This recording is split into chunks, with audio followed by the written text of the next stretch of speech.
வணக்கம். என்னுடைய வெளிநாட்டு பயண அனுபவங்கள் மற்றும் புதுசாக தொடங்கப்பட்டிருக்கக்கூடிய திட்டங்கள், அரசியல் சம்பந்தப்பட்ட கேள்விகள்னு மக்களுடன் ஸ்டாலின் ஆப்பில் கேள்விகள் வந்திருக்கு. அதுக்கான பதில்களை உங்களின் ஒருவன் பதில்கள் மூலம் உங்ககிட்ட இன்னைக்கு பகிர்ந்துக்கிறேன்.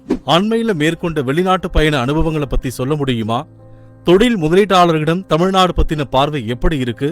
முதலீட்டாளர்கள் சந்திப்பை பொறுத்த வரைக்கும் ஜெர்மனியில் முதலீட்டாளர்களை சந்தித்து நம்ம தமிழ்நாட்டில் எப்படியெல்லாம் கட்டமைப்புகளை உருவாக்கி இருக்கிறோம், எவ்வளவு படித்த திறமையான இளைஞர்கள் இருக்காங்க, இங்கே படிச்சுட்டு இருக்கிற மாணவர்களுக்கு சிலபஸ் தாண்டி எப்படியெல்லாம் ஸ்கில் டெவலப்மெண்ட் பண்ணுறோம்னு ப்ரெசன்டேஷன் பண்ணோம்.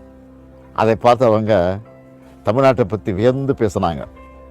ஜெர்மனி நாட்டில் NRW மாநிலத்தோட தலைமை பொறுப்பில் இருக்க மினிஸ்டர் பிரசிடெண்ட்டை சந்திக்க போனப்போ அவங்க கான்வாயில் என்னை அழைத்து கொடுத்த வரவேற்பிலேயே அவங்க எந்த அளவுக்கு தமிழ்நாட்டு மீது மதிப்பு கொடுக்குறாங்கன்னு தெரிஞ்சுது.